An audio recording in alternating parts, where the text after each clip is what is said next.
I'm Caitlin Alford, and this is Carson Varney, and we are the owners of Lost Artistry Lash. We are an international lash brand, and we're based out of Victoria, British Columbia in Canada.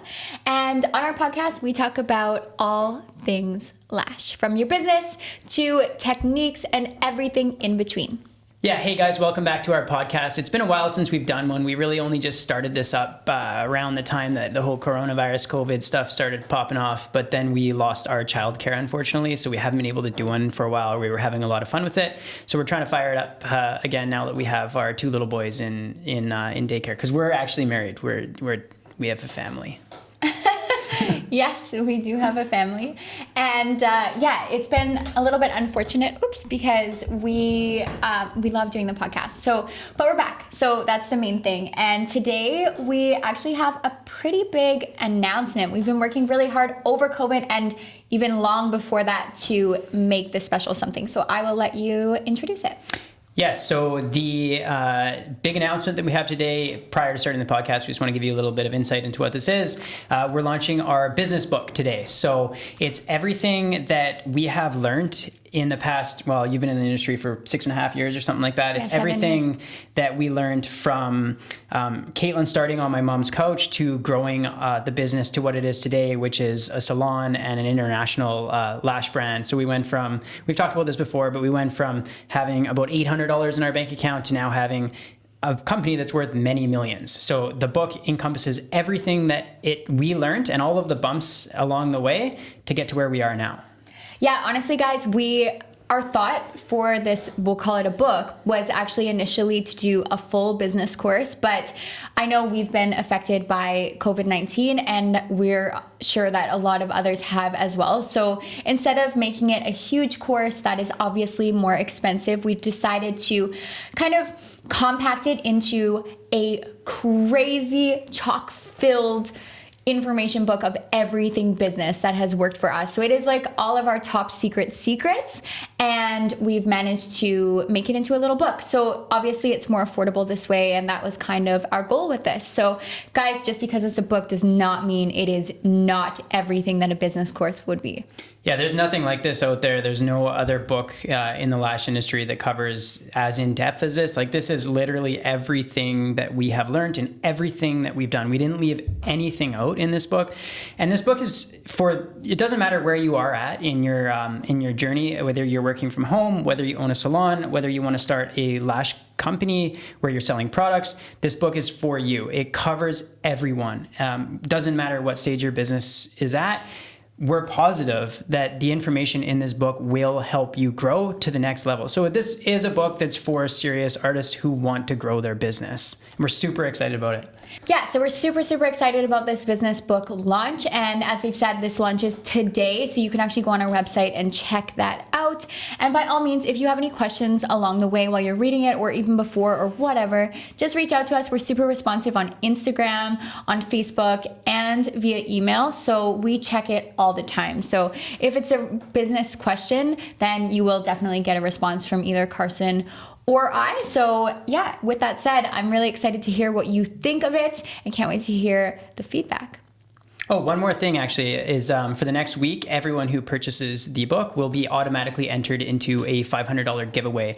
So that's for a gift card to our website. So first prize is going to be $500, second prize is going to be $300, and third prize is going to be $150. So you're automatically entered into that giveaway.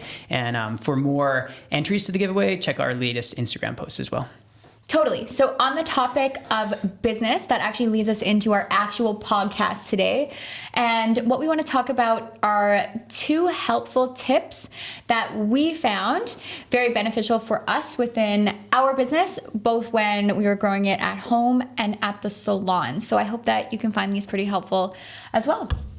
Yeah, so the first tip that we're going to talk about is when you're actually working from home, and that's about setting boundaries with friends. So this is something that Caitlin can speak to because it's not something that she did at the start, and those boundaries did have to be set eventually, and then her business obviously got a lot better. So I'll let you talk about that. For sure. So when I began my business, I found one of the most awkward things was actually charging my friends and family for services. So in the beginning, you definitely do need to invest some time and use whoever will let you to do lash sets on. But once you get further into your business, you're going to be busy, and it's going to be a little bit of a downer when you're giving your friends and family all these free services and you're actually turning away clients while you're taking those people in. So it's nice to eventually set those boundaries. And I know it can be uncomfortable having to have that conversation with your friends and family, but these are the people who care about you the most and they want to see you succeed. So what I actually did was I made my boundary was actually 15% off of any service. So if it was a full set of volume, hybrid, whatever it was, 15% off for all of their services, and people really didn't mind. Yeah, and this can obviously be a little awkward with friends and family, but at the end of the day, your business does need to grow. And we're not suggesting that if you're brand new and you're just starting out, that you don't give a bit of a discount, because those people are also doing you a favor by allowing practice on them. But Exactly. You should start the conversation that it's just a limited time thing and that it's not going to be forever. And if there are people that are close to you, friends and family, they'll understand and they'll support you in this. So set expectations at the start and just make sure that they know that, if you're new, that this is going to have to end eventually. You're going to have to actually start charging them, because like I say, Caitlin at one point was actually losing money on clients, and it's awkward. I've heard her have the conversations with friends because she was at our house, but they were always super receptive and supportive. They want to see, if they're your friends, they want to see you do well, right? 100%. They honestly just want to see you grow, and they understand, like, obviously for your mom, or whoever, you'll probably do free sets forever, but that's kind of the anomaly. Like, it depends on how many friends you have. If you have 2 friends, it may not become an issue, but if you have like 20, 30 girlfriends, that's a whole business. That's like a clientele. So you really have to set boundaries in that. We've actually had this question quite a lot come to our Instagram, people saying like, hey, I feel kind of awkward because I've been lashing for 6 months now. And at the start, I started doing all of my friends, and now they're expecting to pay $50 for a full set and $20 for a fill. But now I'm a lot better than I was, and I have other people reaching out to me, and they're paying 110, 120 for their full sets, so there's a missed opportunity right there, right? So we've had this question a lot, and it is awkward at first, but it gets easier every time you have that conversation. And as you grow in your business, you're going to have to get comfortable with uncomfortable conversations. So this is a great learning opportunity in your business. Yeah, and actually, pretty much the exact words that I use anytime that I have to have this conversation is I'll just be like, hey, so today I'm going to do it as we've always done it. You're going to get your $20 fill or whatever it is that you're doing. And then you'll be like, but just moving forward, like my business is growing and I'm finding that I'm having to give up a lot more time for these things. And as much as I love spending time with you, this is my business and I do have to make money at it. So I was thinking about a 15% off for you because you're super special to me. And honestly, people are like, heck yeah, I was expecting you to do this way long ago. So it's never been an issue for me, and I imagine it won't be for you either. So on to tip number 2 for if you're working from home, and this is a big one, and that's purchasing things slowly, especially if you're starting out, but not just if you're starting out. Even if you've been at working from home for a year and you have a full clientele and you're really successful, purchase things slowly. Yeah, so that kind of goes back to the MVP concept. If you haven't watched our video on that, we do have one on, I believe it's on YouTube and it's on Instagram TV as well. And we go through what the MVP concept is. So I won't get into that today, but I just do want to say that we actually followed that luckily, and it really fostered the growth of our business. It was huge for us. Yeah, and especially at the start, if you're spending all your money on aesthetic and making your room look like super cute, like obviously that's great and you want to have a nice, comfortable environment, but that can also hold up some of your funds for further educating yourself and for getting more products. You never know who's going to, well, you usually do actually know who's going to walk through the door when you're working from home, but you want to be able to satisfy all clients and customers, whether your client happens to be someone who's 60 and wants more natural, shorter lengths, or if they're younger, they typically want to have a little bit more drama and stuff. But if you've spent all your money on the aesthetic of your room, you may not have money to set yourself up for success long term, and that is buying the proper tools for your business. Right. So let's say you have, like you brought up, older clients. So in the beginning, we usually go for we start with classics, and we usually just get like a 0.15 because it's universal diameter for lashes. But honestly, you might get a phone call one day and someone's like, hey, my grandma wants lashes. And you're like, oh, I only have like D curl and C curl, and I only have 0.15, but she comes in and she has very fine, weak, natural lashes. And you're like, shoot. Now, instead of retaining that client in the future, you've unfortunately lost them. So it's a good idea to save your money. And I mean, some people have lots of money. So if you're someone who has lots of money and it's not an issue, that's awesome. But like us, we didn't have that. And luckily we did make the decisions to put our money that we got from our business into furthering my education and gaining more products. Like I would get mixed trays. Mixed trays are an awesome option. You can get mixed trays of any diameter of lash, and it's a really nice way to try them out. And then you have enough that can satisfy a client if they come in out of nowhere. That's like L curl. Yeah. L curl is one of those things that a lot of people don't get right off the hop, but if you have the right client come in, and you use L curl on them, they are with you forever. Like B curl too. If you want someone who wants really natural lashes and you use B curl on them, it's stunning. So just what we're saying is just don't limit yourself like within your business just to make the aesthetic of your business better, because that will come with time. And people really, especially in the beginning, they just want to feel connected. They want to know that you're going to give them the lash set that suits them and their needs perfectly. So that's the number one goal. Yeah, and another little tip on that, the whole not buying things too fast. It's good within your business to have money set aside for an emergency, because things do go wrong. I mean, look what COVID-19 has taught us. So if you're putting a little bit of money away instead of constantly buying new things for your space, if something does come up, like at the salon, the hot water tank went. So yeah, that was a big expense. And if we hadn't had a little reserve, and if we had spent that money on a fancy chandelier for the new salon, then we would have been in a real pickle when we needed to replace a hot water tank, right? So buy things slowly, save some money for if something goes wrong, and just be patient with your business, because good things will come. Yeah, and then once we moved from our at-home salon, we had this little tiny lash room. It was the cutest thing ever. I really have to post more photos of this stuff. But anyways, we had this little tiny lash room, and I got so busy. And trust me, it did not come easy. But I got so busy that we were ready to move into a salon. And I was like, well, my at-home business is busy enough that I'm ready for a salon. And I've been a business owner for a while now, so I feel like I know what's up. And we're ready to move to a salon. And let me tell you, there was some learning in the process. Yeah, so that brings us to tip number 1 in the salon section. And it's probably the biggest mistake we've made so far, and caused the biggest headache and cost us a lot of money. And that is, and we were even told, and there's a good chance if you're not doing this, you've already been told this, but we were even told, and we're like, oh yeah, we'll put that off. We'll be able to handle that later. It's gonna be fine. So we didn't take care of our bookkeeping. We didn't track receipts and expenses. We didn't have a good accountant, and we thought that it wouldn't be a big deal, and it was a big deal. Yeah, there was a lot more to it than I thought. I kept my receipts in like a baggie, and they were like crumpled up, and I was like, this is totally fine. And then by the end of the year, I couldn't even see the date on it. I was like, oh my goodness. So keep them stacked and safe. That's really important. Keep them organized by month.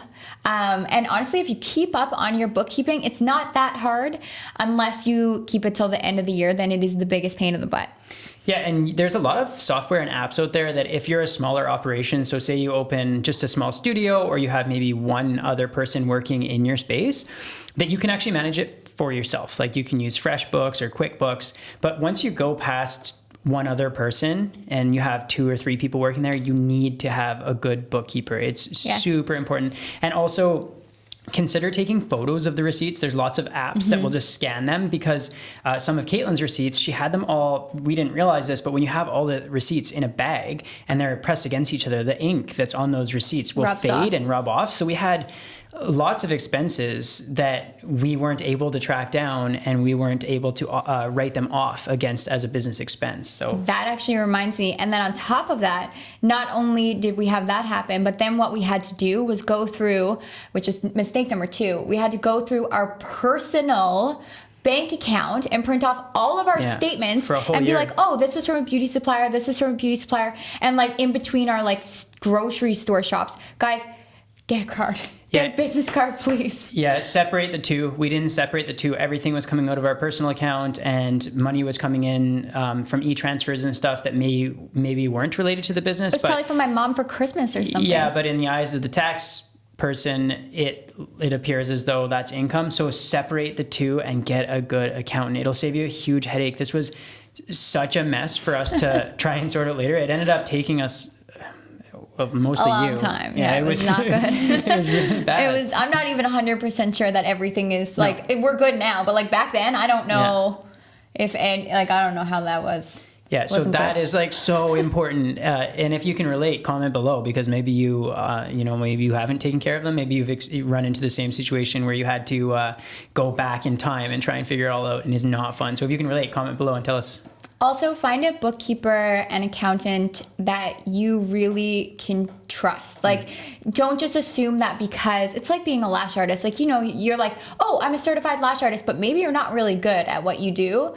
That exists within every single career. And we experienced that with our first bookkeeper. Believe it or not, we actually had guidance when we were going through all this stuff, and it was awful guidance. Yeah. So just make sure that you know someone who knows someone who's done a really good job. Yeah, we literally Googled bookkeeper, and the first one that came up, you're like, oops, sweet, we got a bookkeeper now. She was like 150. Yeah, and she was a really nice person, but she wasn't familiar with our business. So get a bookkeeper that's familiar with your industry, because as sweet as she is, or was, it didn't work out for our business. So make sure you get a bookkeeper who's familiar with your industry, that has a good reputation. Check out reviews, and don't just pick the first person that pops up on Google. So that kind of leads us into number 2, our second piece of advice for owning a salon. So something that worked really well for us. If you have a business background, then that's great. But we didn't when we started our salon, as you obviously know, just listening to us the last few minutes. We considered maybe getting people on commission within the salon or on hourly. And that was a lot more stressful than we could possibly handle with our kids and stuff. So we actually decided to just do chair rentals. And we definitely made less in the long run. But it ended up meaning that we had staff who really cared about the space because they're running their own business, and also people who are very loyal. So if you can get someone in there to run their business and someone who you trust, then it doesn't take as much of your time to manage those people as it would if they were your employees. So if that is something that you're kind of thinking about, then know that that is definitely the less stressful route. But again, you will make more the other way. Yeah. Oh man, our video guy is eating a banana slowly and staring at me. It just makes it uncomfortable. Anyway. It's actually true, he is. Stop it. Anyway, I'm so distracted right now. Stop. Turn around, Kate. Yeah, get out of here. So the income... The income potential is less if you're going to rent out chairs, but we were moving from a one-person operation to having multiple people working in our salon, and the idea of having to fill all of their schedules and pay them hourly, because depending on where you are, maybe it's different, but in Canada, if you have employees or team members that you're paying, if a client no-shows or if you're not able to fill their books, you still have to pay them that 8 hours a day. So you're increasing your risk exposure by diving into, I'm going to hire 5 people that are going to work at my salon, and I'm going to have to somehow go from being at home on my own to filling their schedule. So we chose to go the route of renting chairs, like Caitlin said. And like I say, it will lower the income potential, but it also massively lowers your risk. And then as we grew, and Caitlin still helped book everyone's schedules and everything, but as we grew, we transitioned into a combination of chair rental and commission. So even to this day, there's 6 people working at our salon, and none of them, we don't pay any of them hourly. They're all running their own businesses. And then there are commission opportunities that we employ as well. Yeah, so let's say you have a bunch of products or something. You can still do commission that way. That's what we do, and it works really well. It's awesome because they get more money, and we do as well. So it benefits everybody. But with all this said, guys, you still need to find the right people for your space. It took us a while to find the right people. We actually didn't even have many employees for quite some time because we were really particular. We have a really close space, and I wanted to bring that sense of connection that I had with my clients at home into our space. So honestly, for the first year or so, people would take off their shoes when they came in. It was like this really close space, and I was worried that I wouldn't get the right people in. So that takes some time too. Everything in business is slow. It just has to feel right, and everything is an investment initially. That means your time, your energy, your money, of course. But this stuff comes with time. If you believe in it and you really, really stick with it, it will work out. Yeah, so even when you find the right people to work in your space, it's so important. This is probably one of the bigger lessons that we've learned with hiring people and bringing people into our space is you need to set super clear expectations right from the start. Like if you have, for us, the people that work at our salon, they have to do their own laundry and stuff because we're rarely even there. But we didn't necessarily explain that at the start, and we learned that it's important to explain those things. There has to be super clear expectations, and sometimes the hard part with that is that sometimes you don't even know what your own expectations are until they're broken. And then you realize, because, I would have just done that naturally, but everyone's different, and everyone's coming from a different work experience and background. So someone might think that they're doing everything the way that you want, and to you it might seem so obvious, but it's super important to make sure that there's a clear understanding. We've made that mistake in the past a few times because Caitlin and I like to be like really casual and chill and friendly and stuff, and sometimes we're not the best at explaining all of the rules of the space or the salon or here at our warehouse. So we've learned that big time that you really need to line out, this is what your role is within, and these are the expectations within our company. Right. And if you don't know what your expectations are, that's okay too. You're new to business, and that's fine, but you just need to make that known. So actually, I have a funny story about this. The first two people who worked within the salon were two of my good girlfriends, actually, who were also lash artists. And we had like this really good connection. We were like best friends, and it was awesome. But I didn't realize that I was really particular about, I like that you said the laundry thing, because I was so particular about the laundry and how it was folded. And I really didn't even know that was like an OCD thing that I had, but it was really important to me. And I felt like my clients needed to see neatly folded blankets that were like perfectly lined up on this ladder that we have. It's got a blanket ladder. So I love this little blanket ladder. And anyways, the girls who worked in there didn't realize that I have like this OCD thing about the blankets and how important it is to me, because I didn't tell them. Anyways, they would start grabbing blankets from like the middle of the ladder, and they were like all jumbled up and looking really bad. And I was like holding this resentment in, and every time I walk in, it would like spear my soul. And I, for a long time, just like sucked it in, and it honestly almost like shattered our friendship, me holding all this stuff in, and like all these business things like contracts and all this stuff. Like I didn't know how to talk to them about it. So I held all this in, and it got really awkward for a while. And one day I was like, actually you told me, you were like, you gotta just talk to them about it. And I was like, because they were friends, and I didn't want it to like ruin our friendship. And we already had, I don't know, it just got so weird. But anyways, I sat them down and I was really honest, and I was like, listen, the blanket ladder is like killing me. And also like I just lined out all the things, and I was like, I didn't even know these were things, but like, if you can please respect them. And they were like, dude, why didn't you just tell me? 100% I can. And that was never an issue again. And then everyone who started working in the salon, I was like, listen, one thing is, wait, we have to keep the space very clean. The laundry's always done. You never come in without, or you never leave without finishing the laundry and putting it all away and da-da-da-da-da. And I found out what my expectations were through trial and error, and that definitely helps. So now every time that someone comes in, I just have an open conversation about it. But if you don't know what your expectations are, honestly just say, hey, I'm new to this, and there may be things that come up along the way that we have to talk about, because I don't know even where my boundaries lie or what my expectations are. So please be open to conversation. And people really respect that and understand it.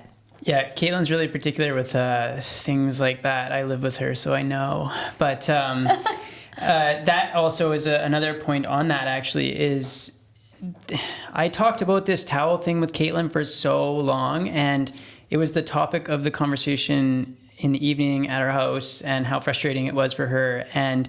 But Caitlin was so new with having people working in the space that she didn't want to kill the vibe. Like, she didn't want to make them bummed out or seem crazy or something. And she kind of built this fear up in her head to have that conversation. And then I was encouraging her to just talk to them about it. It's just it's just a blanket rack. But she built it up in her head to be this blown out of proportion thing that was a big deal. And it was kind of like a one-sided problem where it was in Caitlin's head and they weren't even aware of it. And there was this fear. And I remember you saying that you were like talking to yourself on the way there, like the conversation you were going to have, all nervous about this blanket rack. But when she had the conversation, it went great. So the awkward conversations that you will have to have, it's easy to blow them out of proportion in your head, but they're almost never as bad as they feel like they're going to be. So just like we've said multiple times now, it's just... Let's do it. Also, one more note on that is that you have to remember too, and this is something that I struggled with so hard, clearly, was remembering that when you start your own business, you're the one that's in charge. So everyone's relying on you to tell them where those expectations are and what to do. And I found it really hard. I thought that I was like, oh no, it's fine. You can do whatever you want. And then I was like, no, wait a second. I actually have to remember that if I was at someone else's salon and I was working there, I would expect that they would be like, okay, you do the laundry, you do this, you do this, you do this. So I had to step into that role. And that was one of the hardest things that I've ever done. But now that I'm there, it's great. You just have to cross that line. And then once you do it, it works out awesome. And every time that you have these conversations, they get easier and easier. And it just makes you better in business. So do it and don't be afraid to. Yeah, so we'll wrap it up there. I think we went a little longer than we had expected, but we could literally talk about this for weeks and not stop. So it's kind of hard once we get going to stop at all. But I had fun doing this today, and we'll get back on here as soon as we can. As soon as our little boys have some more childcare, we'll try and keep this a more regular thing. And the book. Totally. Yeah. So the book is out, right? Back to the book. And honestly, these are just a couple little pointers on business that we have. There's so much more in the book, but also if you have something particular that you're wondering about that's related to this or may not even be related to this, maybe it's something completely different in business, just know that we love chatting about this kinds of stuff and we learned the hard way, but you don't have to. You can reach out to us on Facebook, Instagram, our email, whatever. We always love chatting, and honestly, we just want to help. So if you want to chat at all, just reach out. Yeah, we're here to help. Thanks, guys. Bye.